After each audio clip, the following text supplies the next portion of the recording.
With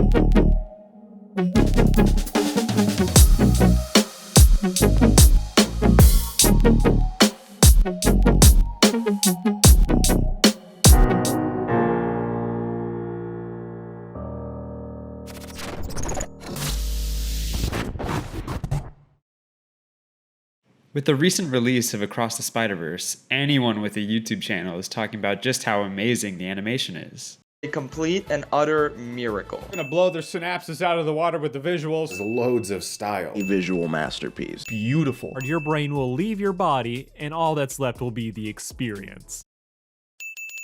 But do they really even know why?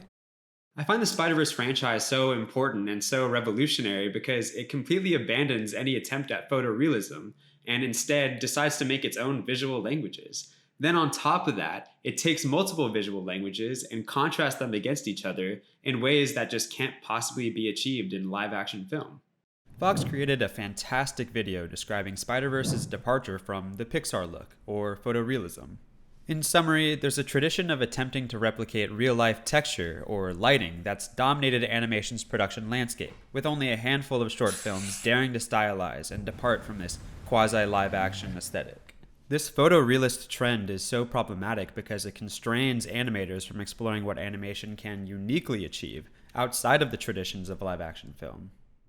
There's a philosophical, artistic theory called medium specificity. This idea came about as early as 1766 with Gotthold Ephraim Lessing arguing that an artwork, in order to be successful, needs to adhere to the specific stylistic properties of its own medium. So a successful painter will capitalize on what makes painting unique. He won't just plop a marble structure on top of his canvas. Instead, he'd focus on pushing the limits of what paint can do, what paint can capture. Film critic Andre Bazin argued that when it comes to painting, no matter how skillful the painter, his work was always in fee to an inescapable subjectivity. Any attempt to capture reality is inherently flawed because it depends on the painter's perspective. But with capturing film, an image of the world is formed automatically without the creative intervention of man. Things are shown exactly how they are. Film is unique because it can capture objective reality. On the other hand, a montage film critic like Sergei Eisenstein might argue that while a painting is simply one still frame, film is unique because it combines multiple still images to create contrast. The slight difference between shots, whether that be in color, lighting, or any on-screen element, that contrast fosters completely new feelings, like the feeling of saddening disconnect created by the contrast between these two shots of Sebastian and Mia in La La Land. So then, what's unique to animation? The truth is, I don't think animation's quite figured it out. On the one hand, it shares film's montage capabilities of contrasting multiple stills, but on the other hand, it has that artistic subjectivity that distances it from capturing objective reality. And then on top of that, you have the Pixar tradition of photorealism that constrains animation to the same limitations of reality. But surely it has the potential to do so much more. Enter the Spider-Verse franchise. Like, what's up, danger? Like, what's up, danger? In creating Into the Spider-Verse, the animators completely abandoned the photorealist style found in typical Pixar features, and instead they embraced a comic book aesthetic in 3D space.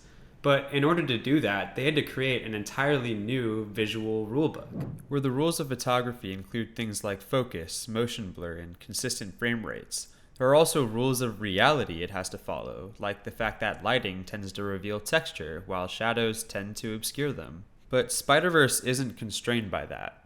Instead, the animators create their own rules, like the mislayering of color, the appearance of multiple limbs and action lines, the animation of objects every other frame, and the reveal of halftones in light and hatch marks in shadow. These self-imposed rules come together to form an entirely new and unique aesthetic for the Spider-Verse. We can call this the comic book Neo style. The important thing here is any animated film can create any Neo style by disrupting the rules of reality and creating their own. Take The Mitchells vs. the Machines or Puss in Boots: The Last Wish. These animated films are stylized to break the rules of objective realism, but they do it in unique ways that create a unique neo-style for that film. Setting aside external assistance like CGI, live-action photography quite literally can't achieve this kind of visual language. You can't just tell objective reality to change the way light hits an object or to show the words "pow" when someone throws a punch. But don't just take my word for it. Let's hear from the original creators of Spider-Verse. We can have each universe be its own complete distinct look and cinematic language. And so now each world is wholly distinct and unique and really unlike anything you've seen before on film. But that ability to create completely new subjective styles can't be our sole answer, because painting also shares that same limitless stylistic potential. No, it's animation's ability to perform montage, to depart from the pre-established neo-style and create wholly unique contrast that's never been seen before. Let's start with Into the Spider-Verse. Not only did you have the obvious neo-stylistic departures with Peter Porker's Looney Tunes neo-style or Penny Parker's anime neo-style, but you even had sudden pop-up frames sporting a completely hand-drawn neo-style. Across the Spider-Verse took this one step even further by introducing 5 whole new universes with 5 distinct neo-styles. We saw Gwen Stacy's universe that adopted a wholly watercolor neo-style. We saw Miguel O'Hara's universe that adopted a Sid Mead-inspired neo-style. We saw Moonbatten, and we saw Spider-Punk. Lastly, we saw The Spot that adopted more of a liquid-like material that felt extremely out of place in the rest of the neo-styles. The clash between the pre-established comic book neo-style against these new neo-stylistic departures instills the sequence with an entirely new energy. This contrast between frames is montage, but it's also montage unique to animation because it's a montage of neo-style, stylistic rules clashing against each other across frames. So that's it. Animation's medium specificity is rooted in combining its ability to perform neostylism, the formation of entirely unique visual languages, and to subsequently contrast them against each other. Thus, we find that animation's medium specificity lies in neostylistic montage. For some reason, I don't think I have you convinced. See, earlier we established that for an artwork to be successful, it needs to utilize medium specificity, but nothing about the past examples of neo-stylistic montage felt all too impactful. Well, I may have left out one crucial aspect of the Spider-Verse franchise.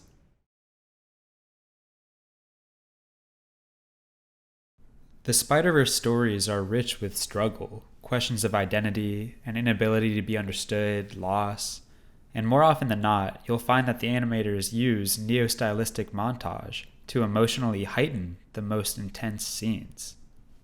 It began with Into the Spider-Verse. Throughout this entire film, the characters are animated every 2 frames. However, when Miles struggles to keep up with Peter B. Parker's swinging, the animators break away from this neo-stylistic rule by animating Miles and Peter on alternating frame rate intervals. Suddenly, this contrast rooted in neo-stylism makes Miles feel off compared to Peter's effortless swinging. Now, audiences' emotional awareness of Miles's imposter syndrome is heightened. When highlights of purple suddenly consume every corner, when the sky turns blood red, when getting shot bursts a character into black and white, the warmth of the comic book neo-style is replaced with one consumed by panic and fear, just like Miles. When Kingpin beats Miles to the ground, shrouds the frame in pure, formless black, and the collider's particles blacken against a blood-red background, we feel Miles's dread. We feel his defeat. We feel this moment's intensity. While Into the Spider-Verse innovated this intensification through neo-stylistic montage, Across the Spider-Verse goes even further, right in its opening scene. We start in Gwen Stacy's universe. However, this one adopts a completely distinct neo-stylistic form from the comic book aesthetic. This style adopts a watercolor aesthetic where the dominant colors change to match the character's state of mind. Blues tinge sadness, pinks sharpen intensity, and reds radicalize aggression. We see Gwen playing the drums. Her frustrations are at the forefront of this story. Frustrations of being so alone, of losing her Peter Parker, and frustrations of losing her friend, frustrations of her dad adamantly pursuing her own arrest. As these feelings build, the watercolor style clashes against itself, yet that clash isn't exciting, it's deeply saddening. Saddening because that watercolor style doesn't pop or strike like the rest of the film's comic book Neo style. Instead, the watercolor just slowly consumes her. Slow like the degradation of her spirit. The watercolor Neo style has the potential to feel out of place against the comic book Neo style, yet it absolutely works. Against the backdrop of the whimsical, high-energy comic book Neo style, these watercolors feel even more morose. And the audience can't possibly get overwhelmed because this Neo style is expressing Gwen. It's expressing her story. This is how animation explores its own capabilities. Why should animation confine itself to mimicking the rules of reality when the form is capable of so much more? Capable of creating new styles completely impossible in film. Capable of then making more and clashing them against each other just to intensify the story. And Spider-Verse, as amazing as it is, only begins in applying Neostylistic Montage.